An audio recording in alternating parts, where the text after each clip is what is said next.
Use those muscles, Sonny.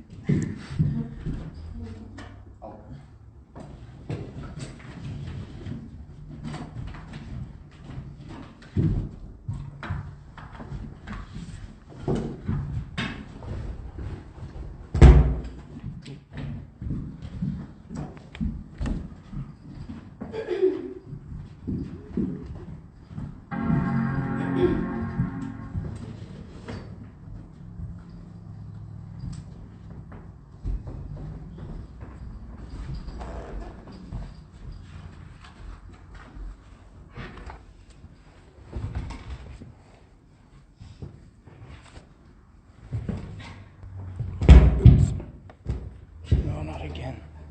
Sorry, guys. Praise the Lord. Accidentally messed with the power strip. You. What's up in the house? What? Okay. Praise the Lord. Amen. We decided to do something new today. It's more of like the students are taking over. We're doing more of a student discussion. And yeah, and our topic for today is sacrifice. So I'd like to start off with a question. What is sacrifice to you? Sacrifice to me means giving up certain things in life, what's pulling you down, and also how I see it as well as working hard, you sacrifice. Mm-hmm. And yeah, that's all I have. That's all I have. Yeah, my definition of sacrifice is giving up something that you really don't want to. Mm-hmm. It's more of just like, that's the whole reason why it's a sacrifice. It's something Yes. that you really want to keep in your life, but in order to gain something better, you need to let that go. That's when you sacrifice. Mm-hmm. You have to decide which is more important. And sacrifice is what happens, I guess. Yeah. That's kind of my definition. So, yeah. Yeah. Like sacrifice, it could be in many ways, and sin, and it could be holding you down, and you have to give it up at a point, because it, for sacrifice, when you have something, it might take, depending on the person, it might take a while. It might take a day, maybe a week or two. Depends. Yeah, depends on the pace of the person. Mm-hmm. Some people just know immediately Mm-hmm. when to sacrifice. My dad is a good example of that. Once he was delivered, he took out everything that he thought was ungodly Mm-hmm. out of his life. He took away let go of his, like, the jazz music that he used to listen to. He stopped watching TV. He took out his TV. He stopped watching sports. Yeah. It was easy for him. He was just like, of course I'm going to sacrifice. Yes. Like, this God is way better. But for some people, it takes more of a lot of, like, it's a trusting process. Mm-hmm. Some people have it is. a fear of just trusting something all the way. They're afraid that they're going to sacrifice all for nothing. Mm-hmm. And so they're wary of that. And that's why a lot of people usually take their time when they come to the Lord. So I understand that. It's like the beginning, because at first, when they start coming to church and start knowing God, they have to give up stuff, and in their heart, they're stubborn. They don't want to. They don't want to let go of it, because that's all they know of that is the sin, and it's so hard for them, because they don't want to let it go, and they think, if I let it go, I'm not going to see it ever again. But when you're with God, you're going to gain so much better than that of His presence. The grass is greener. Exactly, the grass is greener, and the sin is just dirt and weeds. Like it's nothing. Yeah, the thing about sin is a lot of people, when they backslide, they think, oh, I can do whatever I want. I can do everything that I've always wanted to do when I was in church. Like, I wished I could do these certain things. But once you do it, it's like, it's fun in the moment, but it's not going to give you fulfillment. It doesn't give you fulfillment. And that's kind of when you don't think about the bigger picture. The bigger picture is you want to live a fulfilling life. Exactly. If you want a fulfilling life, you're going to have to make sacrifices. Like, everything that is good comes with a sacrifice. Of course. Whether it's time, whether it's friends, whether it's family members, like your journey, like you have to, in order for it to be a successful one, you have to make a lot of sacrifices. Mm-hmm. You will struggle here and there. Oh yeah. Yeah, you will struggle here and there, but yeah, it does take a lot of sacrifice. Giving up stuff, in general, not general, but sin-wise, because at the beginning, for a person, they're like, I don't know, shall I let it go? And then they don't know because they're scared, and because they're like, oh, I don't know, I should trust God, and I don't know how I'm going to feel, but once you trust God and once you give it up, later on, in the end, it's going to be all worth it, and people don't see it as that. Well, it's because a lot of people don't know God. Exactly. A lot of people, they're scared. they're scared because They don't know what they're they don't want to rely on a feeling that they've never felt before. Exactly. Like, it's kind of scary walking and following something that you've never known before, something that you haven't known all your life. Mm-hmm. It's the first time. And I sympathize with that, I understand. Mm-hmm. But kind of like, my advice is that this is the one thing that's worth it in the end. It is worth it. It's a feeling like no other, and it will not only give you joy, like everlasting joy, it'll also give you like peace, protection. You'll feel And strength. I feel safe, like I feel so safe when I have God. Every time I'm scared, I'm like, you know what, I have God, it's gonna be fine. And when I do that, all my fear goes away. Mm-hmm. And I wish more people could have that feeling. Of course. I want people to have that feeling, but I understand how hard it can be to trust in that, trust in something that you're not familiar with, and the whole fear of it all. Mm-hmm. But yeah. Like for me, for example, when I first started coming, it was tough letting go of a lot of stuff, and I had that fear. I believed in God and all that, but I didn't know there was more to the picture. All I knew was just the small part. I didn't know the picture was huge. You just saw the whole universe. Yeah, I just saw the little stuff. But once I knew how to trust in God, I had to let go certain stuff. And yeah, it was tough at first, but it took baby steps. And after that, step by step, letting go, one by one, it all paid off. It was worth it. Like, for example, I let go a lot of friends that are not in church, that are in the world, and they didn't support me, and I didn't want that hold me down. Mm-hmm. And that's also a sacrifice. It is a sacrifice, because if you don't sacrifice that, it's just going to hold you down, and it's just going to keep making you go down. Instead of when you sacrifice, you're going to be moving up forward. Yeah. And at the end, you will be regaining it. And I did regain a lot of friends, and they prayed for me, and I'm blessed with that. Yeah, that's the one good thing about God, is that you may lose a bunch of like friends that don't accept you, but in the end you're going to regain a friend that's going to be there for you no matter what, no matter how many mistakes you make. Like, he will forgive you over and over, and he'll be there for you time and time again. And always praying for you. Yeah, so like, if you ever are afraid of just like being yourself around people, just be like, which is like when you're like deliberate and you're like happy and you're afraid to show that because you're afraid people are going to be like, what the heck, you're acting weird. Yeah. It's like, don't worry about them, because they don't matter compared to how much God matters. Exactly. Like, because God's going to be there for you no matter what. So just think logically here. Like, who's going to be there for you and accept you for who you are? Exactly. God will always be there. accept you. So that's one thing. I know a lot of people that fear that. Mm-hmm. They're scared of what people think of them. There's a lot of people that don't tell their family that they're going to church. There's a lot of people that don't tell their friends what their faith is. They're just like, oh, I go to church, and like people ask them what, and they're just kind of like, They just stay because quiet. they're scared they're going to be judged. Because being a Pentecostal is different from being a Catholic.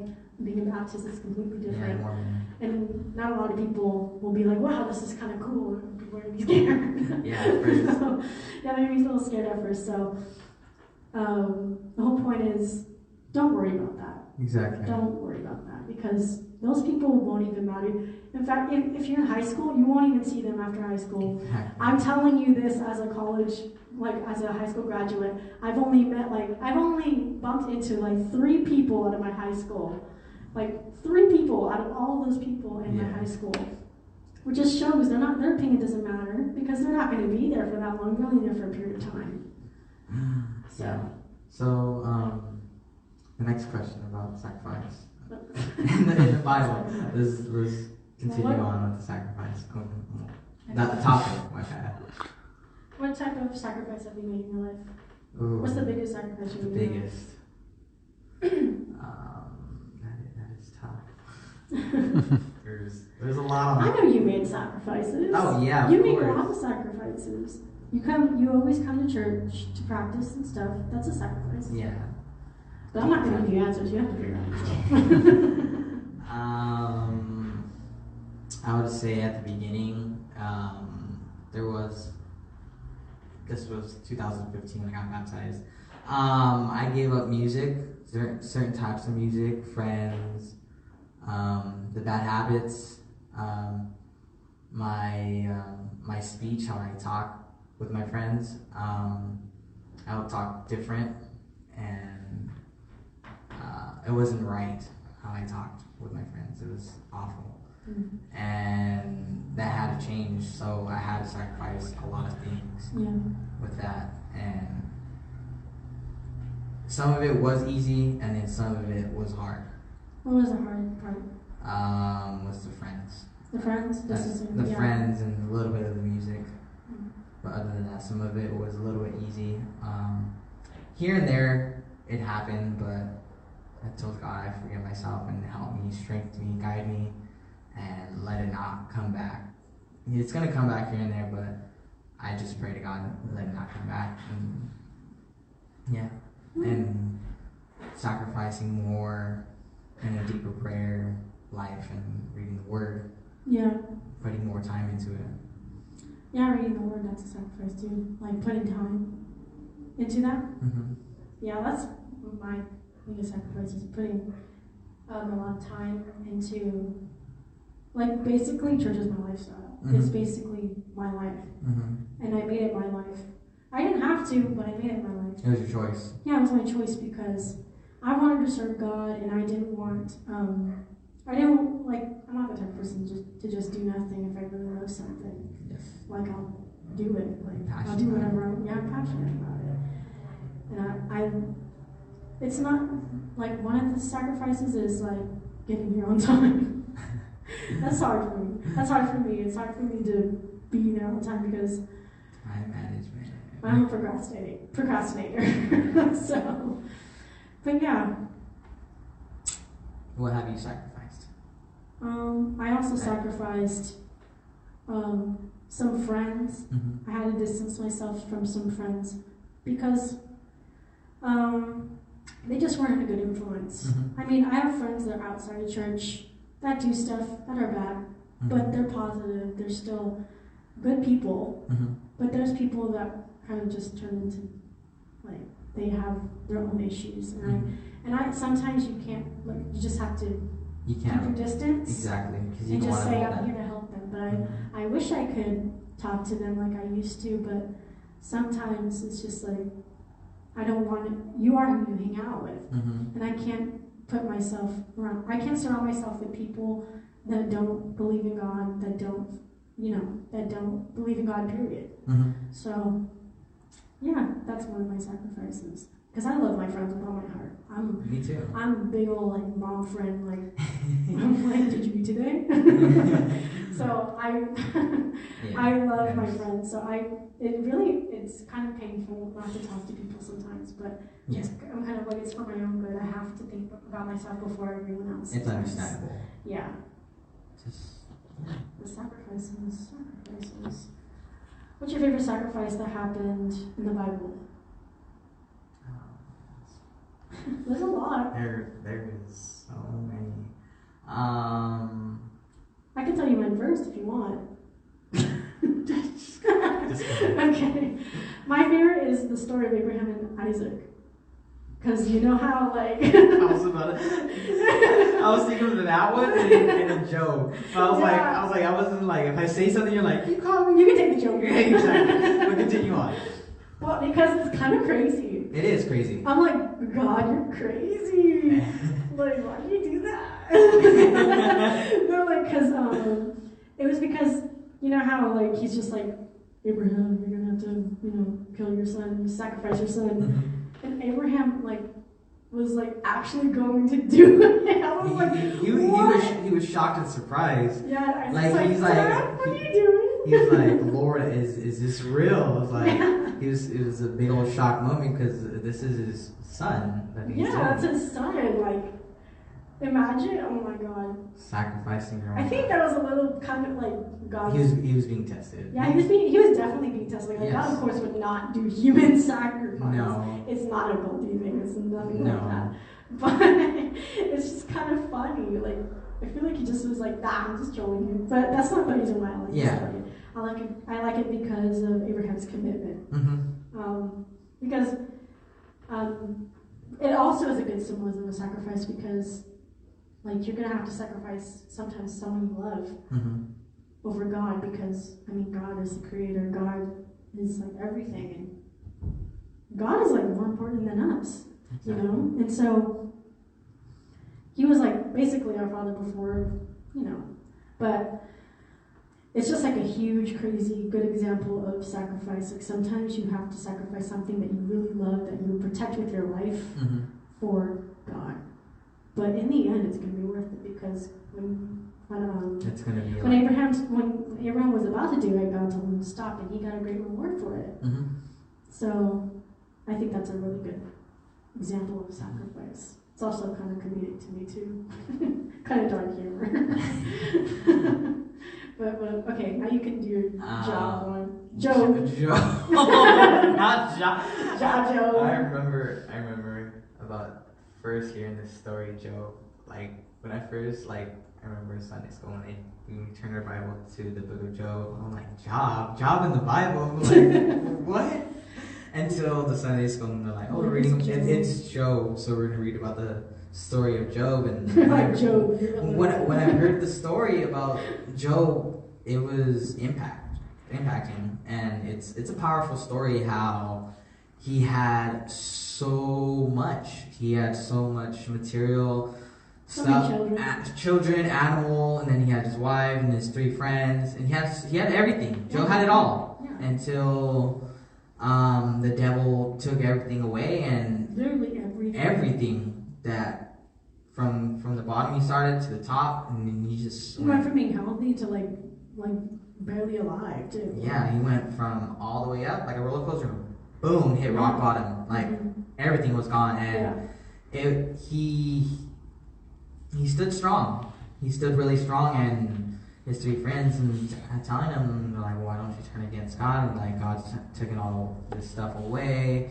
You should curse him, this and that and this. Yeah. And he stood up. He stood strong for his faith. He said no. Yeah. He said no. No means no. I'm going to keep trusting in God. And God saw that in his heart. And it was a big sacrifice that he had to hold in, that he kept the faith.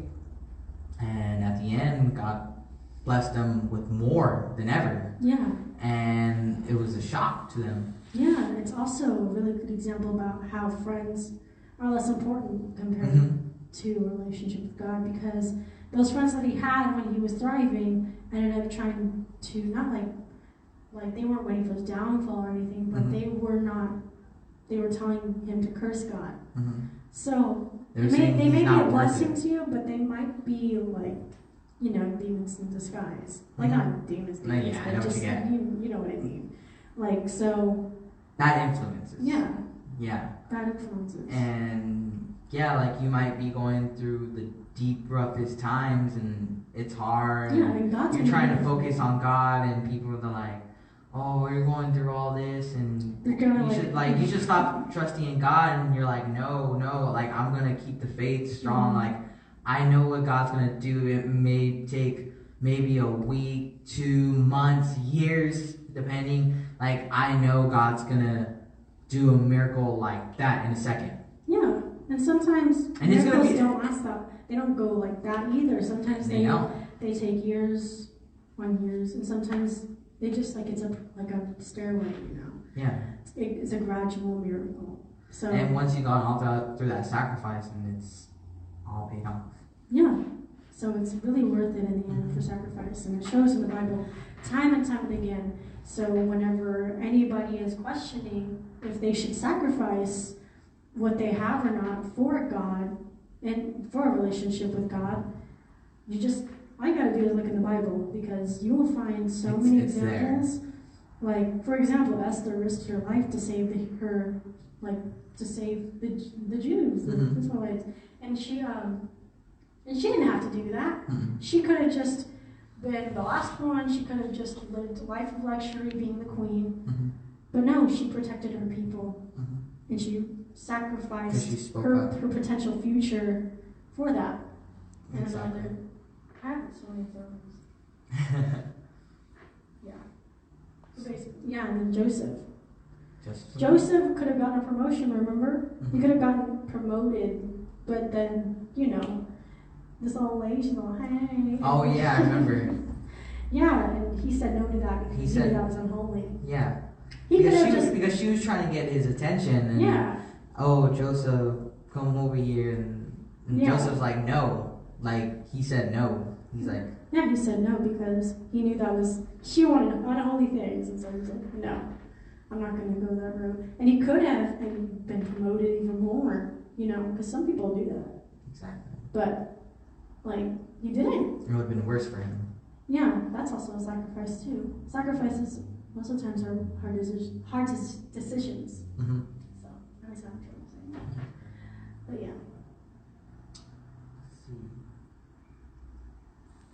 See another example of sacrifice. Time.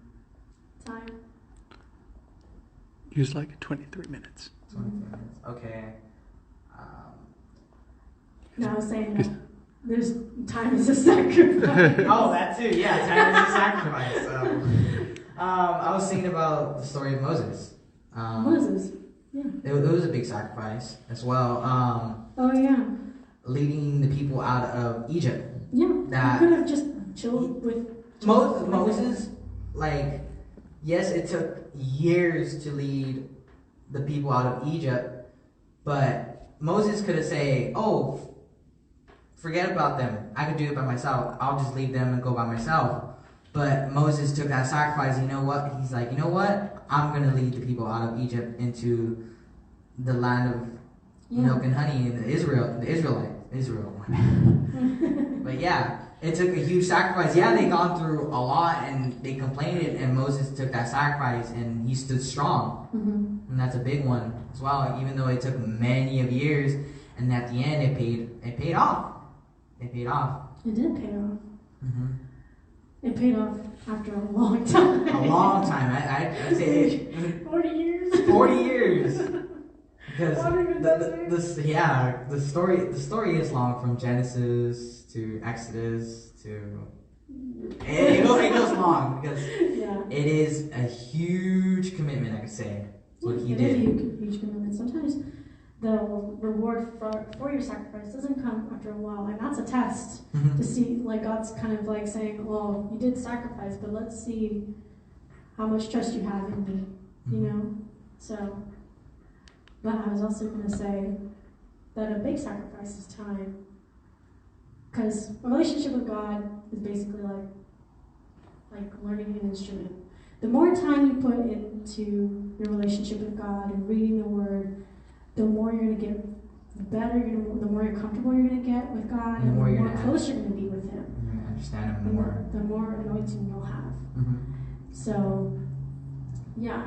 And it's true, when you sacrifice, having that relationship with God, for some people, they have that fear, and they don't know how to approach God, and they don't know how to speak and how to do, and reading the Word and pray. Well, with praying, let's get one thing straight. If you don't know how to pray, just talk to Him as if He's a normal person. You don't need to have any fancy words. You don't need anything memorized. Mm-hmm. You just have to say... You don't have to have a huge shopping list. Lord, forgive me for this. Do not do that. not a genie. Lord, help my friend. Lord, bless me with a You pet can dog. you can like pray for people. Well, yeah, that's what I'm saying. But like, don't make like a huge. Yeah. just talk to him as if he was a regular person. Yeah, because Humble yourself. we're made in the image of God, so basically we're him. So You don't want to talk like a the way he robot. communicates with us. So. Yeah. But yeah, I think that's it. Good night, guys. Yeah. Thank you. Awesome. Thank you guys so much for joining us. Man, Sonny and Sister Chloe did such a great job. God bless you, Rock Youth. This is Brother Jacob, by the way, if you guys can't tell. In Jesus' name. I don't know if you know this, Jacob. But they did an awesome job talking about sacrifice, and I hope it blessed you guys. Amen. God bless you, Rock Youth. Bless you. We'll be doing another live stream again next week, and you guys will have more details on that later on. But God bless you guys.